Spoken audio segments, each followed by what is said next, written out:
Aloha, all you moneymakers out there. This is Indar, and I'm your Hawaii money guy. We're going to talk about some really hard truths that you first-time home buyers need to know, and we'll dive into some little insights to help you buy your first-time home. So let's do it. Let's dive on into it today, and let's get at it. Let's go, guys. Just before we get started, I'd love it if you guys could subscribe below, and that way we can reach more people and just help people make their money work for them in any different way we can. Thank you guys, and let's get started in today's content. So first, let's start off by your dream home is not your first home. And you gotta remember that. Here in Hawaii, our price points for a middle, medium class home is about $1 million.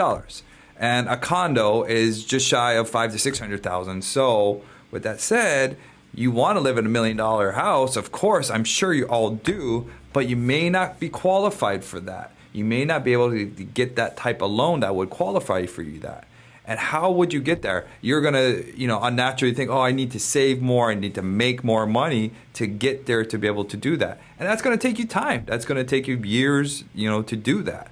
The quicker or the easier, faster way is to start small. And this is a trick to scaling and to get into that $2 million house.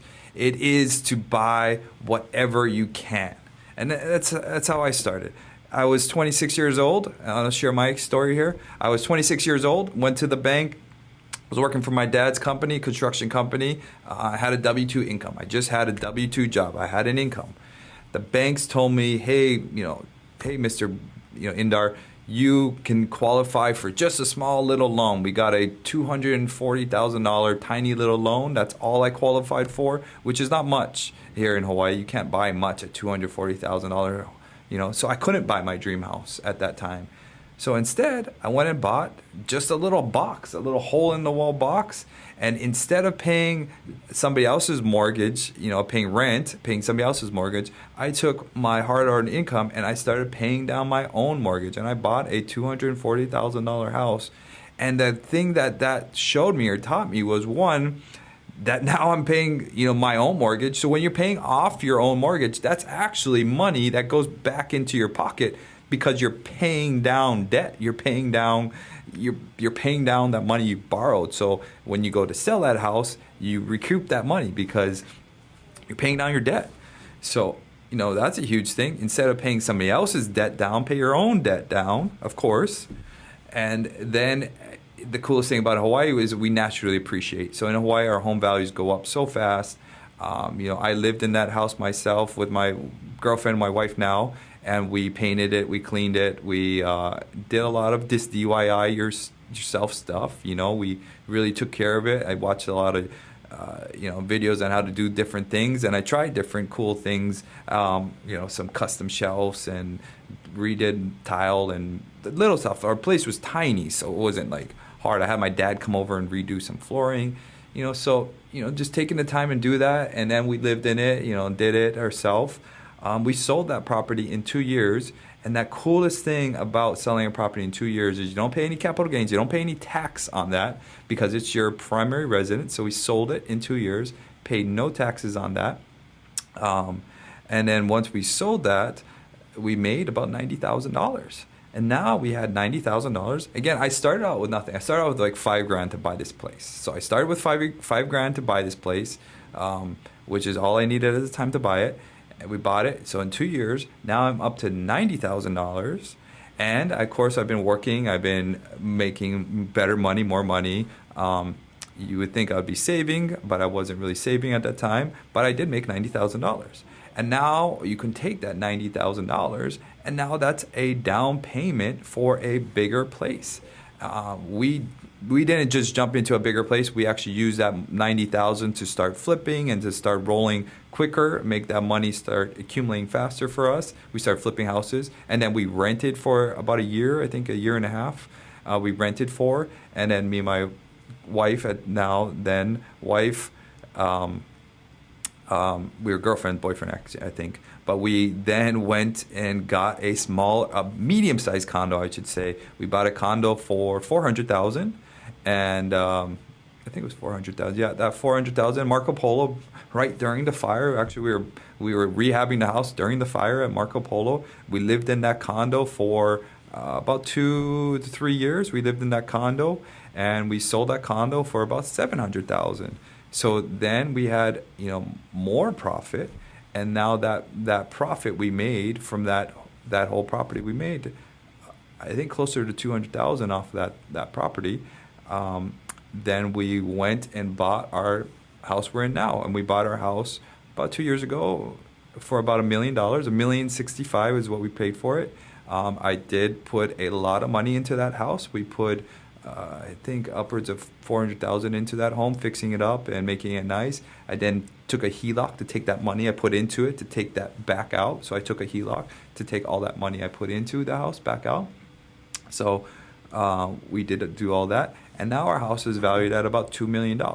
So in that 10-year span of it all, we are now in our $2 million house.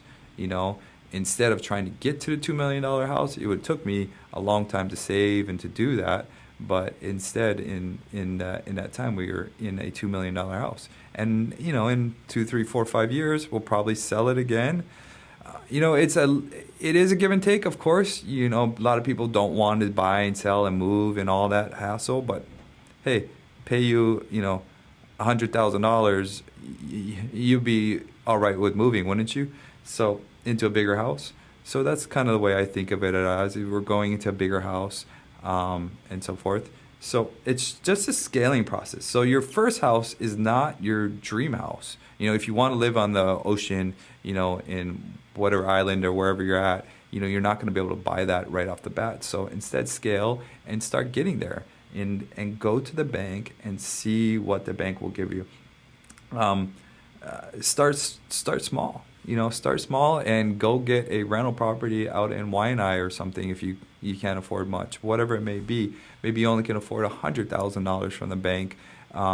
Use your first-time home buyer loan and buy $100,000 from the bank and live in it maybe, or live in it / rent it out. House hack it, for example. You can find a great property that you can house hack. So it's not, that's the thing I think people get scared. Price points in Hawaii are $1 million. I never can buy that $1 million house. You can. You just need to start small to get there. I think in the mainland they think differently because you can easily buy a very nice house for $200,000. In here, a nice size home, like my house I live in now, a $2 million house. It's just an average house. It's nice. We fixed it up and it's nice, but it's not like I don't want to say there's no waterfalls. I did build a little waterfall, but there's no like elevators and marble, and actually there's some marble, but it's not like over the top, lavish with crazy kind of stuff. It's just a normal house with some extra things that I did myself. But you don't buy that $1 million house off the bat. So there's a lot of hidden fees and a lot of things you need to know before jumping into. So when you do buy these properties, your first property, the bank is not going to qualify you for something you can't afford. So don't be scared of being that you can't afford it, how I'm going to afford the payments. The bank won't allow you to buy something that you can't afford. If anything, you're going to be the other way around. You're going to try to be able to afford something a little more.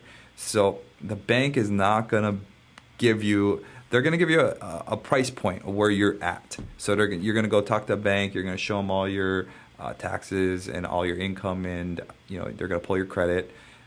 Your credit is just a factor on what interest rates they're going to give you at. Your debt to income is more so what they'll factor at, how much of a loan they'll give you. So more importantly is your debt to income. So make sure you have little to no debt. Have your car payments in your girlfriend's name, or have your credit cards paid off at that time. Or if you're working in a business or a job, you need 2 years of financials. So start with that to really get you rolling, to just start somewhere. There's a lot of other hidden fees and costs. Of course, when you buy a house, there's the closing costs from escrow. There is, of course, taxes. You do got to plan for any repairs or capital expenditures, for example, that may come up. Maybe you might have a new roof or new plumbing or new electrical panel that needs to be replaced. That could be pretty costly. You have a big water leak, flood all your floorings and so forth. But then again, when you own the property, that's what homeowners insurance is for. It can cover a lot of those kind of costs as well. You get a kind of a one-time shot at using that. Check out American Home Shield. They can help you with some of the other costs. They're great to check out too. But don't mind buying a house that just in any market. If you can afford it now, I would go buy it now. The cool thing about houses, you can refinance, you can HELOC later. So you can buy now at a high interest rate, and you could refinance in 1 to 2, 3 years whenever it comes back down to a lower rate. And that will cost you, the refinance itself costs you anywhere from maybe $1,000 to $3,000 depending on the value of your home. So it doesn't cost you that much to refinance it all. And of course your lenders and all those fees. So it wouldn't cost you too much to refinance, or you can even do a HELOC. And HELOC's not going to cost you pretty much next to nothing to do. So you can do a HELOC as well, and to wipe off that first loan and put just a HELOC on it. We're actually doing 6 HELOCs right now on some properties where we're wiping off our hard money loans, expensive loans, and putting it into our 4% HELOC rate loans, which is cheap but high for a HELOC. And I think they're 5-year terms. So in 3 to 5 years, we can refinance it again. So just because the interest rates and so forth change and move, don't feel too compelled. That's just going to mean what you qualify for. So you could qualify for a bigger property, as the interest rates go down, but then you're going to be competitive and you're going to be buying properties way above asking. Right now, it's less competitive, so you can get properties below asking prices. So you still would qualify for maybe less money, but you can possibly get a property that's higher and just offer less. So think of it that way. So it's a kind of a give and take game. If interest rates are high, you have less. Now you can get lower prices, less competition, you can get better deals. If interest rates are low, now you're going to be very competitive. Now you're going to be bidding up way above. So they kind of both offset itself. Honestly, it's to each his own, really. The only difference is you're going to have a little higher payments, monthly, of course. So don't really mind the market. You can buy down rates too. You can do a 2-for-1 where you can buy down a rate as well right now. So don't worry about rates too much. Worry about the property, worry about the deal, and just worry about starting now. And especially if it's your first time buying a house, just start now. Tell you what, if you're waiting 2 years for the interest rates to go and you're going to buy in 2 years, buy that property now and go sell it in 2 years. Guess how much money you'll make then? I mean, I don't want to say it, but you most likely will make a lot more just owning that property for 2 years, selling it then. Go make, like we did, we made $90,000 in 2 years. Go sell it then, and now you got $90,000 more. So, I don't know. Pick one, take your time, just do it. Get started, get going, get to the bank. Take a whole Saturday, go to some credit union, some small bank, or do a HELOC if you can on some properties if you own something and take money out. But go get started, go to the bank, and just get moving. There's a lot of fees and stuff that you will occur, but you'll be fine. Just get going. It's the best way to start is talk to a loan officer. We have an in-house loan officer, so message me. We can set you up with Rich. Rich will talk to you about all the different loan programs. So finding a good loan officer that knows the different loan programs, different scenarios, different types of ways to make your purchasing easy. You can do a DSCR loan. You can do the 5-year ARM, 3-year ARM, or 30-year amortized loans. So there's different types of loan programs out there. So you want to have a lender that's creative enough and say, hey, let's try it this way if you have this much income, or if you just pay down that credit card. So you want to have a lender that's going to really make it easy for you to help you, buy that property. So last segment, let's talk about the segment of the week. This is for our investor segments. We have a future investor analysis for you guys. So we have a deal analyzer for you guys. So please link and click on those deal analyzers for you guys for analyzing flips. We have that on our site. It's indarhawaii.com /community. You can find a lot of the links on there as well. Just paddle on over, click that link. So a question for the week we have is, what is the difference between stucco homes and a development home, which is better? So kind of not really a technical question here, because some of the development homes are stucco homes. More so, we can talk about what's the difference between stucco home. Development homes sometimes are stucco homes. Development homes generally are built in very thousands of houses, and they're going to build with the same material, same lumber, same maybe framing, same exterior finish. The stucco is just an exterior finish of the home. It can be metal framed or wood framed in between there. You're going to have drywall on the inside, and then the outside of the house, the exterior, you can have stucco finishes. You can have T111. This is like a wood siding finish. You can have a wood siding. T11 is very popular in Hawaii. You'll see a lot of wood siding finishes. Or you can have a cement board. It looks like wood, but it's just like ground up cement. This is kind of the quality, I would say, is the wood. T11 is quite lower. The cement board is up a notch. Is a ground up cement type of composite. Really hard, dense. Termites won't eat it because it's just ground cement. So it's really hard, really heavy. So it lasts forever. It's ground cement. They have all kinds of different patterns and layouts, and you can do shiplap, and there's all kinds of different options to do. They even have I have it on my house a little bit. It's called knot wood. It's a metal looking finish. It looks like wood, but it's not wood. It's metal. So you can have that finish, of course. And then, of course, you can do, I think probably the highest level would be stucco.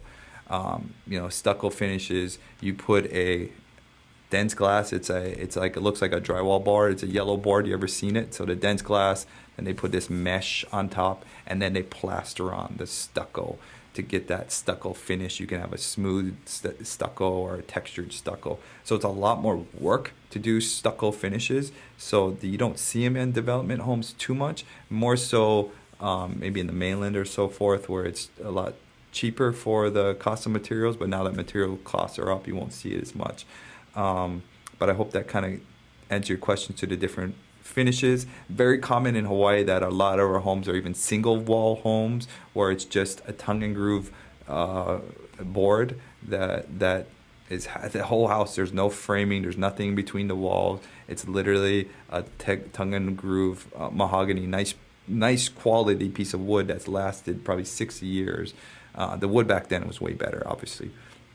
And that's the whole house. That's how they built these houses, with these tongue and groove boards, and they would mount the electrical right onto the house. And we didn't need insulation because our houses are hot, so we did have jealousies. They're just trying to slap it up together and get them up quickly to provide structure for all our people that are moving to Hawaii. So we have a lot of homes like that. So it's very common. You'll see a nice stucco, beautiful finished home next to this tongue and grooved home, same square footage sometimes possibly. And, they're comparables sometimes, because that's all the comparables you have to look at.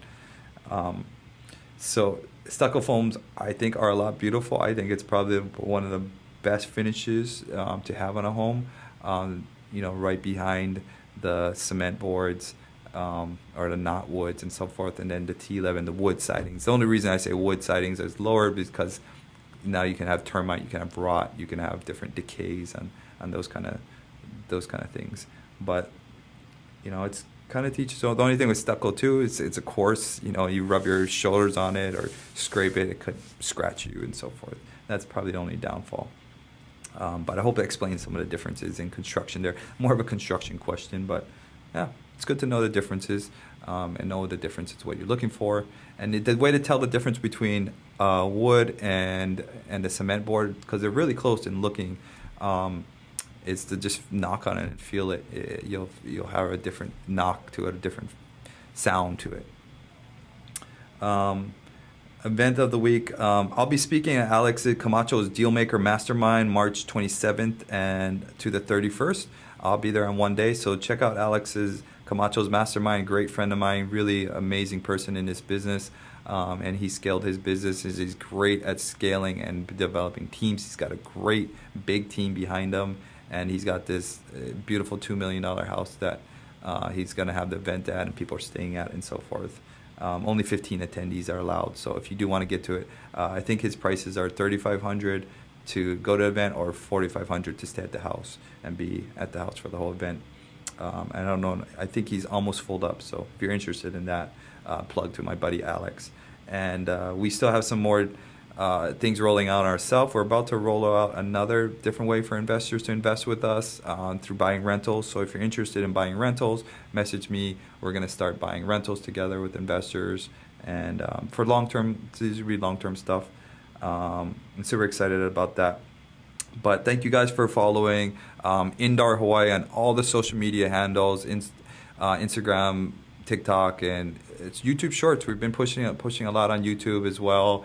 And just paddle on over, take a lick to that subscribe button, comment, and check out some messages on the messages below all the stuff.